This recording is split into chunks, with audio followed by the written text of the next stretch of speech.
बारिश लाखों लोगों की जाने जा रही थी। कहीं बादल फट रहे थे तो कहीं बादल फटने की वजह से लैंडस्लाइड हो रहा था। लोगों के घर, लोगों की गाड़ियां और लोगों के रिश्तेदार तो पानी में ऐसे बहे जा रहे थे जैसे मानो वो कोई प्लास्टिक के खिलौने हो। कुछ ऐसा ही हुआ केरल के एक गांव में।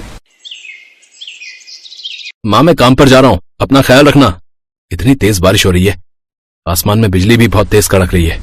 आप बिल्कुल भी बाहर मत निकलना, ठीक है, जब तक मैं आ ना जाऊं। लेकिन बेटा, इतनी तेज बारिश में तू काम पर कैसे जाएगा? ना ही तेरे पास बरसात में पहनने वाले कपड़े हैं और ना ही तेरे पास छाता है। माँ, जरा बाहर की तरफ देखो। इन पहाड़ों के पास और इन पेड़ पौधों के पास भी तो कोई छाता नहीं है, फिर भी ये कुदरत की बारिश का कितने प्रेम से स्वागत कर रहे हैं। तो मैं कौन होता हूँ खुद को बारिश से बचाने वाला? राहुल के पिता की मौत हो चुकी थी। वो अपनी बूढ़ी बीमार माँ के साथ पहाड़ों में ही बनी एक बस्ती की झोपड़पट्टी में रहता था। वो एक कपड़े की दुकान में काम करता था। वो जो भी कमाता था उसकी माँ के इलाज में चले जाते थे और बाकी का खाने पीने में। खैर, भीगता हुआ राहुल अपनी दुकान पहुंच गया। मैं मालिक होकर अपनी दुकान पहले पहुंच गया और तू नौकर होकर मेरे बाद में पहुंच रहा है। मालिक, आप तो जानते हैं कि मेरी माँ बीमार रहती है, इसलिए खाना बनाने में थोड़ा लेट हो गया। वैसे मैं टाइम पर निकल गया था, लेकिन बारिश की वजह से थोड़ा सा लेट हो गया मालिक। ऐसा है? हर महीने जो मैं तुझे पगार देता हूँ उसमें से कुछ पैसे बचाकर तू एक छाता नहीं खरीद सकता? आधा पैसा माँ के इलाज में चला जाता होगा और बाकी के बचे हुए पैसों से तू दारू पी जाता होगा। आजकल के लड़कों को अच्छी तरह से जानता हूं मैं। वैसे भी बारिश में दारू पीने का मजा ही अलग है। क्यों, सही कहा ना मैंने? अरे नहीं नहीं मालिक, मैं कोई नशा नहीं करता हूँ। कल से लेट नहीं होगा और कोशिश करूंगा कि जल्द ही मैं छाता खरीद लूं। नहीं नहीं, तू वापस अपने घर चला जा। तू पूरी तरीके से गीला हो चुका है। अगर तू मेरी दुकान के अंदर आएगा तो पूरा शोरूम गंदा हो जाएगा, फिर कोई भी ग्राहक हमारी दुकान पर नहीं आएगा। आज की तेरी पेमेंट भी कट जाएगी। कल से मैं भीगा हुआ नहीं आऊंगा, मैं कुछ ना कुछ जुगाड़ जरूर कर लूंगा। आज मुझे काम करने दीजिए। देख राहुल, मुझसे बहस मत कर। इस बात का शुक्रिया अदा कर कि मैं सिर्फ आज की ही पेमेंट काट रहा हूं। अगर ज्यादा जिद की तो मैं काम से ही निकाल दूंगा तुझे। वैसे भी लड़कों की कमी नहीं है आजकल के बेरोजगारी के समय में। अब अगर राहुल कुछ बोलता तो इतनी भयंकर बरसात में उसका काम भी बंद हो जाता। इसीलिए वो बिना कुछ बोले वापस अपने घर की तरफ लौट पड़ा। बारिश बहुत तेज हो रही थी। तभी उसने देखा कि आसपास की चट्टानें पिघलकर नीचे गिरने लगी। राहुल वहीं रुक गया। लगता है इस बार की बरसात कई लोगों की जान लेकर जाएगी। अभी मैं यहीं रुक जाता हूँ, क्योंकि अगर माँ को पता चला कि मालिक ने मुझे आज काम करने के लिए मना कर दिया तो वो फालतू में परेशान हो जाएंगी। राहुल शाम तक एक पेड़ के नीचे बैठा रहा। रात को वो अपने घर पहुंचा तो देखा कि उसके घर के बाहर कमर तक पानी भरा हुआ था। वो जल्दी से अपने घर के अंदर गया। माँ को देखा तो वो बिस्तर पर लेटी हुई थी। तू आ गया बेटा, मुझे तेरी ही चिंता हो रही थी। आज तो बारिश ने सारे ही रिकॉर्ड तोड़ दिए। हाँ माँ, बाहर तो बहुत तेज बारिश हो रही है। आसपास की चट्टानें तक टूटकर गिरती जा रही हैं। खाना खाने के बाद राहुल ने अपनी माँ को दवाई खिलाई और उनके पैर दबाकर सो गया। रात भर वो यही प्रार्थना करता रहा कि सुबह थोड़ी देर के लिए बारिश ना हो, ताकि वो टाइम पर बिना भीगे काम पर जा सके। इसलिए वो सुबह 5 बजे ही उठा और देखा कि बारिश नहीं हो रही थी। माँ, आज मालिक ने मुझे थोड़ा जल्दी बुलाया, मैं जाता हूँ। चिंता मत करो, शाम को भी जल्दी आ जाऊंगा।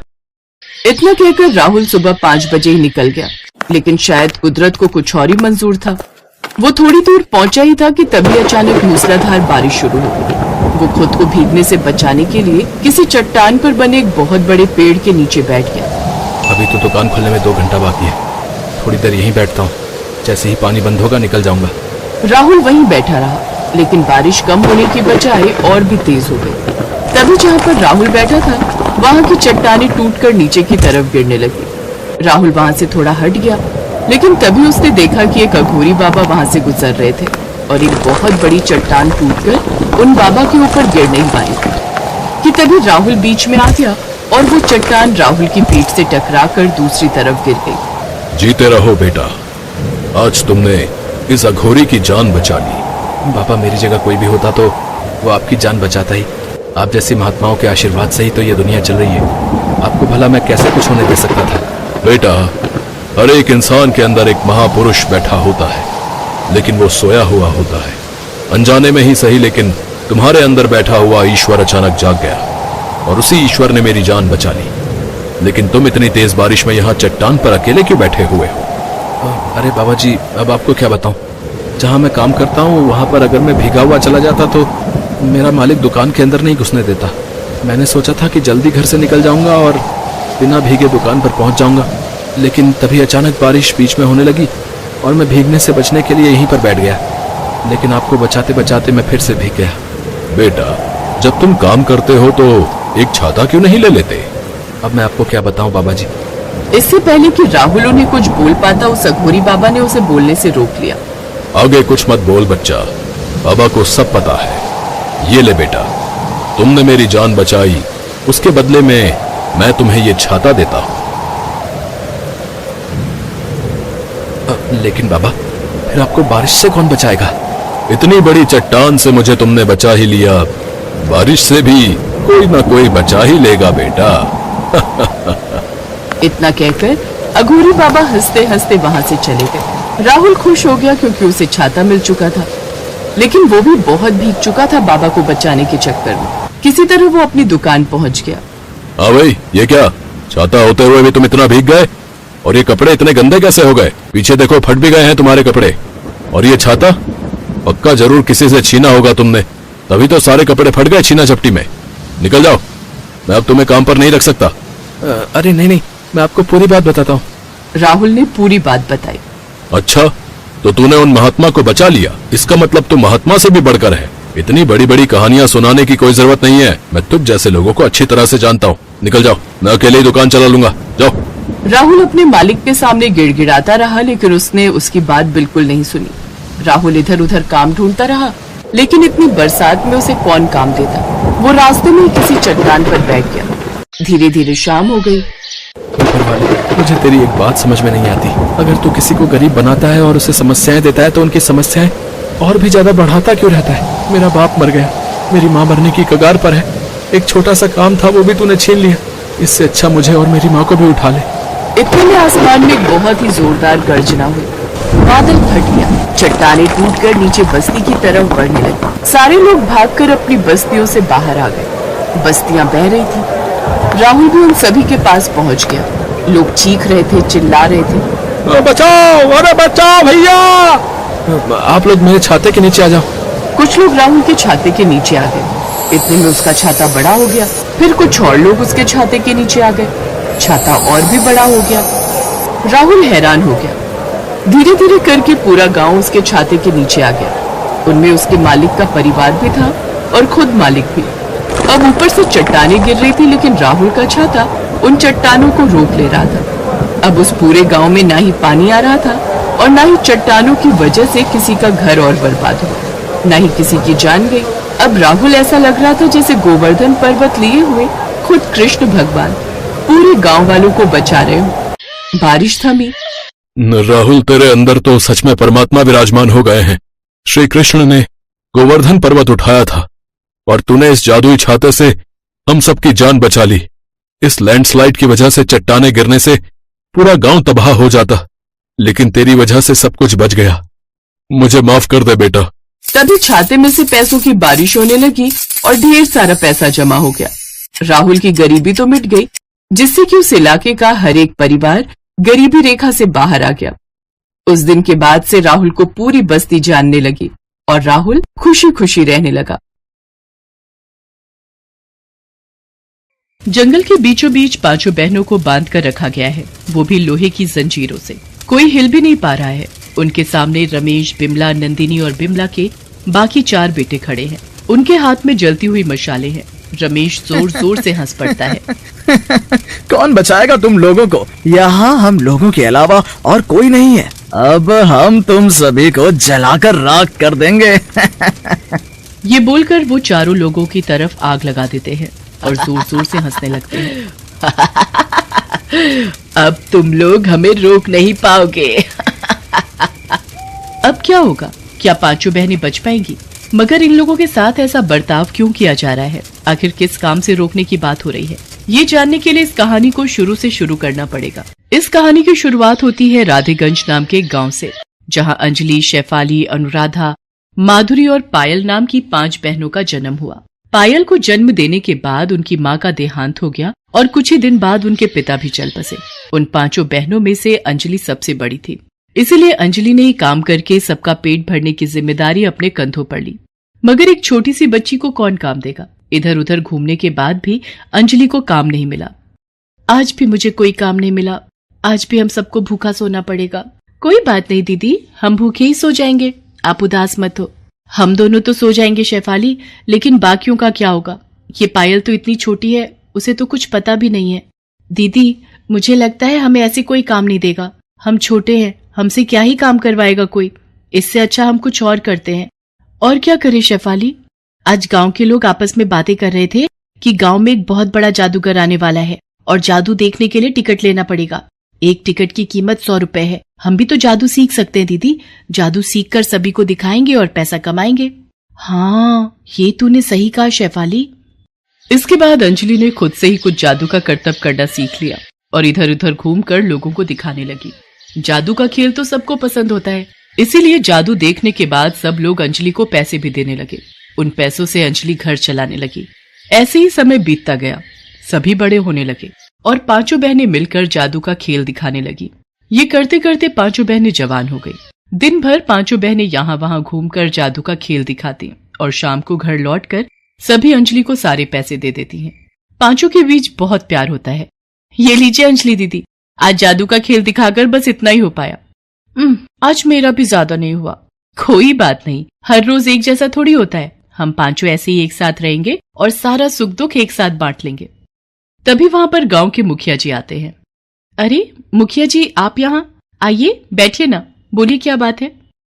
अंजलि, हम गांव वाले तुम पांचों से बहुत प्यार करते हैं। तुम लोगों की शादी की उम्र हो गई है, तुम लोगों के माता पिता जिंदा नहीं हैं, इसलिए तुम लोगों की शादी का भार तो हम गांव वालों को ही उठाना पड़ेगा ना। शादी करके घर बसाना कौन नहीं चाहता मुखिया जी, मगर हमसे शादी करेगा कौन? वही तो बताने आया हूँ। मेरे पास तुम लोगों के लिए एक रिश्ता है। यहाँ से बहुत दूर एक गांव है रतनपुरा, वहाँ बिमला नाम की एक औरत रहती है। उनके 5 बेटे और एक बेटी है। अपने 5 बेटों के लिए वो लड़कियां ढूंढ रही है। अगर तुम लोगों की सहमति हो तो मैं बात आगे बढ़ाऊं? सहमति तो है मुखिया जी, मगर हम यहाँ वहाँ जादू का खेल दिखाकर किसी तरह गुजारा करते हैं। हम दहेज कहाँ से देंगे? अरे उसकी चिंता तुम मत करो, हम गांव वाले चंदा जमा करके दहेज का इंतजाम कर लेंगे। मुखिया जी शादी की बात आगे बढ़ाते हैं।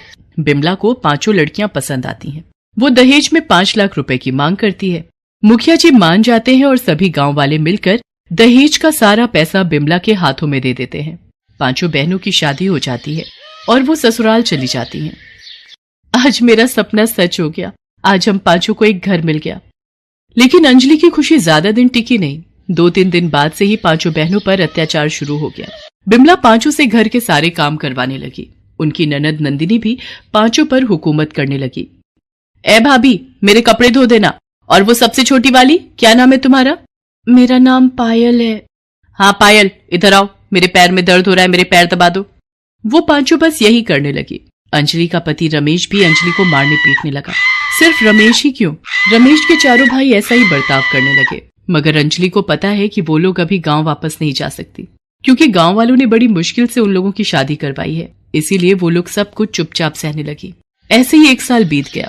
एक दिन शाम को बिमला, नंदिनी और बिमला के 5 बेटे एक कमरे में बैठकर आपस में बातें कर रहे होते हैं। अंजलि कमरे में बाहर से सब कुछ सुनने लगती है। 1 साल हो गया है शादी को, अब इन लोगों को खत्म करने की बारी आ गई है। कल रात को करेंगे माँ, जब ये सब सो रही होंगी तब इन लोगों का काम तमाम कर देंगे। हाँ, तभी तो भैया लोगों की फिर से शादी होगी और घर में दहेज का खूब ढेर सारा पैसा आएगा।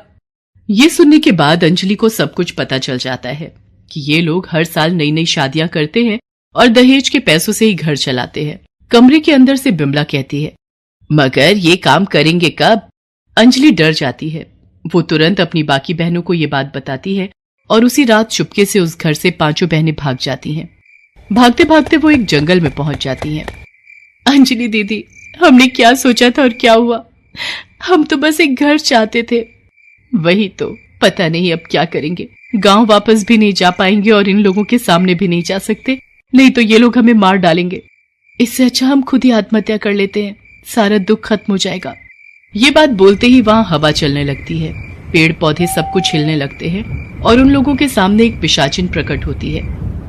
इस जंगल में ये काम गलती से भी मत करना, नहीं तो मेरी तरह इस जंगल में ही हमेशा हमेशा के लिए भटकती रहोगी। मैं तुम लोगों को जानती हूँ, तुम सब बहुत अच्छी हो, मैं तुम लोगों की मदद कर सकती हूँ। मदद? कैसी मदद? तुम लोगों को जादुई खेल दिखाती थी ना, मैं तुम लोगों को असली जादुई शक्ति दे सकती हूँ, जिससे तुम लोग उन शैतानों से बदला ले सकती हो। हाँ, हमें चाहिए जादुई शक्ति। ठीक है अंजलि, तुम सबसे शक्तिशाली बनोगी।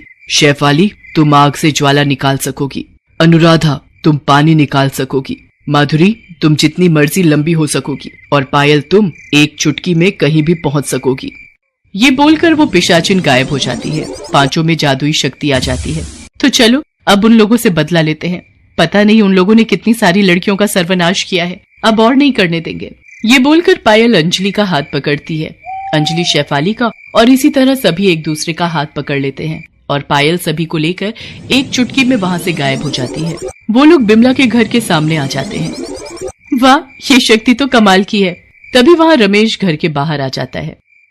अच्छा, तो तुम लोग मरने के लिए आ गए? हाँ, मरोगे तो तुम लोग, हम लोग बदला लेने आए हैं। जरा पीछे मुड़कर तो देखो। पांचों मुड़कर देखती हैं और तभी बिमला, नंदिनी और बाकी 4 लड़के एक एक डंडा लेकर उन लोगों के सिर पर मारते हैं। वो लोग बेहोश हो जाती हैं। पांचों को जब होश आता है तब वो सब देखती हैं कि उन लोगों को जंगल के बीचों बीच बांध कर रखा गया है, वो भी लोहे की जंजीरों से। कोई हिल भी नहीं पा रहा है। उनके सामने रमेश, बिमला, नंदिनी और बिमला के बाकी 4 बेटे खड़े हैं। उनके हाथ में जलती हुई मशालें हैं। रमेश जोर जोर से हंस पड़ता है। कौन बचाएगा तुम लोगों को? यहाँ हम लोगों के अलावा और कोई नहीं है। अब हम तुम सभी को जलाकर राख कर देंगे। ये बोलकर वो लोग चारों तरफ आग लगा देते हैं और जोर जोर से हंसने लगते हैं। अब तुम लोग हमें रोक नहीं पाओगे। मगर उन लोगों को क्या पता था कि अब इन 5 बहनों में जादुई शक्तियां हैं। अनुराधा तभी मुंह से पानी निकालकर आग बुझा देती है। वो लोग चौंक जाते हैं। अंजलि अपनी शक्ति का इस्तेमाल करके लोहे की जंजीर तोड़ देती है और बाकियों की जंजीर भी तोड़ देती है। अरे बाप रे, ये लोग तो चुड़ैल हैं, भागो भागो। वो लोग भागने लगते हैं और जंगल में खो जाते हैं। इन लोगों को मैं ढूंढ कर लाती हूँ। माधुरी बहुत लंबी हो जाती है। इतनी लंबी होने के कारण वो आसानी से बिमला, नंदिनी और बाकियों को ढूंढ निकालती है और सभी को एक पेड़ के साथ बांध देती है। अब देखो मेरा कमाल। ये बोलकर शेफाली अपने हाथों से आग निकालती है और उस आग में सभी जलकर राख हो जाते हैं। 5 बहनों को इंसाफ मिलता है। वो लोग बहुत खुश होती हैं।